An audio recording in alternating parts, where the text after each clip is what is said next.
As protests are raging right now all throughout the United States and the world, there's an important question on everyone's mind, and that is whether we should open or keep being locked down. I want to take a look at that question, specifically looking at this new Stanford study that a lot of people are talking about, as well as the Swedish model in depth in this video from a perspective that's going to be very important. While, of course, we're also going to be looking at all the other protests happening around the world, including in Brazil, Paris, France, and of course, also Hong Kong. And we're going to do that plus a lot more on this independent media organization that is supported by you, the viewer. And one easy way to support us is by checking out wearechange.org/donate. And there's ways to even support us without spending a single dime, while at the same time getting into cryptocurrencies. And you could very easily do that by getting into Brave, Presearch, DLive, Steemit. We also have a Hive channel now. And if you have some spare time and you're interested in cryptocurrencies, I would definitely recommend to check out these services, some of which that not only give you more privacy,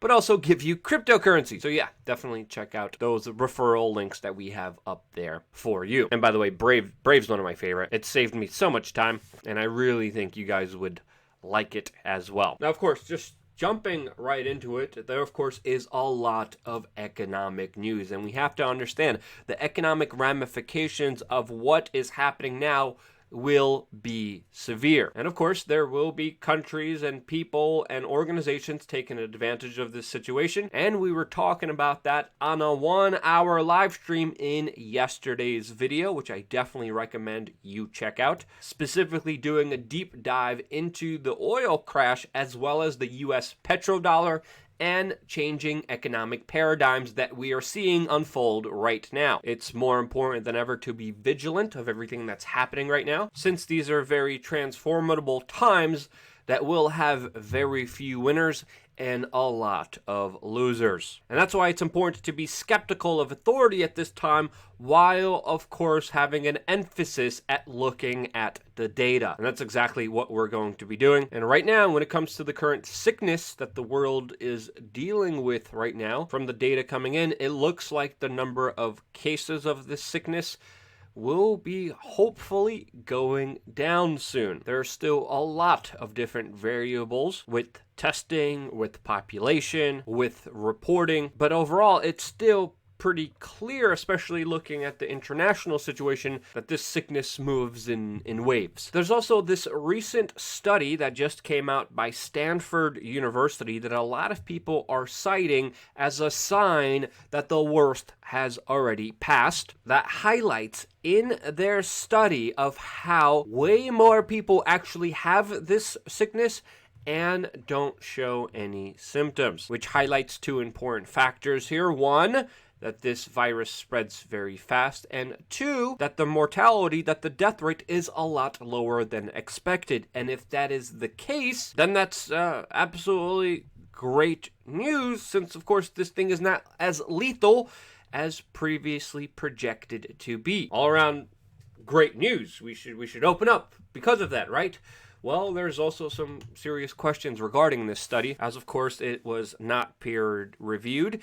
There was no random sampling. The antibody tests that they used came from a Chinese manufacturer, which had a very low accuracy rate compared to other tests. The people who were found and tested, the 3,300 individuals, came from a Facebook advertisement that specifically asked people if they wanted to be tested for antibodies, which many people believe skewed the numbers and actually had people who were exposed to the virus go to this test rather than, of course, a random sampling of individuals. But even with these just 3,300 individuals, the study still even came to a conclusion that 4% of the population might be infected with the sickness. And this is still from the Stanford study that, of course, a lot of people are raising some legitimate concerns about. But 4% is still very far away from the kind of herd immunity that many experts says needs 80% of the population to get this. This is something that, of course, Sweden is actively working towards, with their country deciding not to lock down in order to try to build a herd immunity towards this sickness. And according to some experts, and of course this Swedish epidemiologist, this is the right track to take forward. Sweden is also planning on opening up sports stadiums soon, and for many, they show how lockdowns were not necessary. But of course, there also is a lot of skepticism with that claim, especially with their numbers that are coming in from their country. And when you look at the number of people that have passed away from this sickness in their country compared to, of course, neighboring countries like Denmark, Poland, Norway, and Finland, their numbers are a lot higher, and the projections are showing these numbers to increase from here. And when you adjust Sweden's numbers to the United States, especially with the population, some people say that you would see 1.1 million to 2.3 million people die from this sickness in the United States if they would have approached the same kind of strategy here. Now, is the Stanford study 100% accurate? Is Sweden making the right move here? Well, honestly, we don't know. The tests, the standards, the reportings, the cases here, they're still all very inconsistent.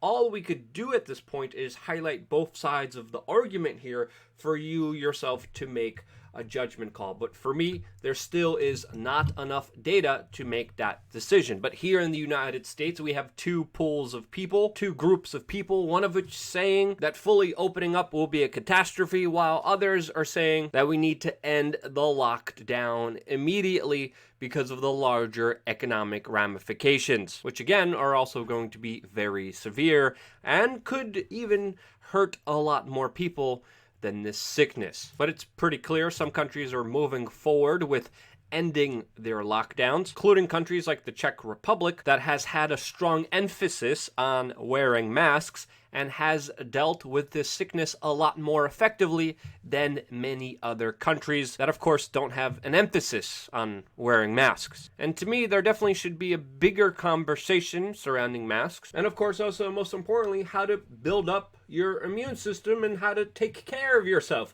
Surprisingly, there's not a big conversation about that, but there is a lot of government action that actually restricts you on doing things that actually do help your health, like going out in nature, getting sun, which is absolutely ridiculous in my opinion. Whether to open up or to not, well, that's a very hard decision to come to, since of course a lot of the data is conflicting. And if I don't know something for 100% is sure, I still rather be safer than sorry. And that's why I think there should be more of an emphasis on wearing masks. In 1918, during the Spanish flu, there was even entire groups out there that called themselves the Anti-Mask League. Individuals who just objected wearing masks because they didn't want to. They held meetings of thousands of people in the city of San Francisco that suffered the most from the Spanish flu. Also, during the Spanish flu, there was initial restrictions and interventions to prevent the spread of the Spanish flu, and when they were removed, there was another uptick in the cases of the Spanish flu. Now, we're definitely not dealing with the Spanish flu here. This is not the same exact sickness, of course. This is something completely new, something that we're still finding out about, but something, of course, that we're also unequipped to handle, as we also have this news of the United States literally sending $18 million worth of masks to China in January and February, when they knew this situation was unfolding and was going to be very severe for the United States, which should raise a lot of eyebrows. Also, China was hoarding a large majority of the PPE, protective gear, and masks in their country during this time, while, of course, hiding a lot of important data and information from the world about what actually was going on. Now, when we look at the numbers, they're going down right now, which is good. Some are arguing that this is only because of the restrictions. Others are saying that this sickness is not as strong, but it's too hard to make that decision right now. But that hasn't stopped a lot of other individuals from going out into the streets and rallying and protesting, just like we've seen in Brazil with their populist president Bolsonaro leading protests to end quarantine measures that are being supported by Congress and the Supreme Court there. There's also images of Bolsonaro coughing, which doesn't really reassure a lot of other individuals. Some people are accusing Brazil of fudging their numbers. Officially, their numbers are quite low compared to other countries, relatively. In France, not surprisingly, especially in Paris, riots still continue over, of course, quote, racist lockdown treatments. And in many of the no-go zone areas in Paris, areas that I actually did reporting in myself during previous riots, not during this situation, but in these towns filled with majority ethnic minorities from other countries, major protests, major riots are taking place right now because of alleged heavy-handed approach by the police there enforcing the quarantines and lockdown efforts. A lot of fireworks were thrown at police officers, as well as property being burnt down and destroyed. And whether you should protest or not, personally, I wouldn't. And that's just from my own personal decision based on my own individual actions and belief. And according to some polls, again, polls should be a question here, but according to some polls, 81% of Americans don't share the same sentiments. Now, even though I won't be personally protesting or advocating for protests, I still think it's absolutely atrocious and extremely dangerous to have large technocratic organizations like Facebook that are working with the biggest name in fake news, CNN, in censoring, deleting, and hiding these protests from the general public. Actions like this are despicable just as much as they are dangerous. And of course, a lot of this is just forthright being announced by people like Oliver Darcy, a person who is responsible for a lot of people being banned on social media because of opinions that Oliver Darcy just can't handle and doesn't like. And again, that's not the only atrocious thing that Facebook is doing. They are also announcing a new tracking system that for now is voluntary, that is going to be conveniently collecting data on you and sharing it with governors in order to, quote, supposedly help you. Yeah, we heard that line so many times by Facebook. Absolutely do not believe them. This is only one step away from the digital authoritarian slave-like system that exists in China, where already that track database and keep a watchful eye on all of their citizens. And if you do not have the app, if the data collected on the app is not acceptable to it or the state, you're not able to move around or travel. And not to be outdone, Apple and Google are already setting up their own tracking systems in order to, of course, allegedly help, and that's not what they're doing.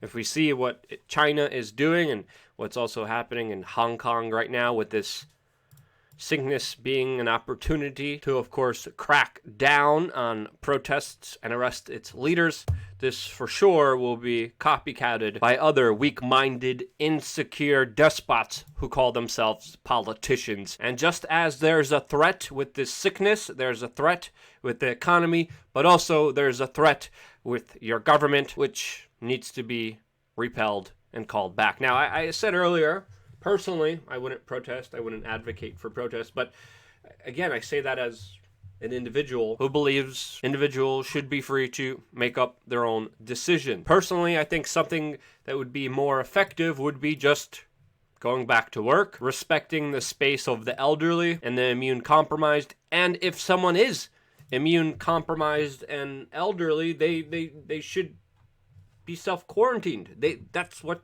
the definition of quarantining should be. And I think that could be a proper solution to the situation that we're dealing with right now. Again, rather be safer than sorry. If you are immune compromised, if you are elderly, please take some precautions. That should be our emphasis. Taking care of our health and immune system should be another emphasis. Having individual responsibility and rights to exercise that should be another one. And I could just keep going and going and going, but obviously the situation that we have is very complex, to say the least. There still are no definitive answers. We're still waiting for a lot of the data to come in, and when it does, we'll be the first ones to report on it. What's the right move moving forward?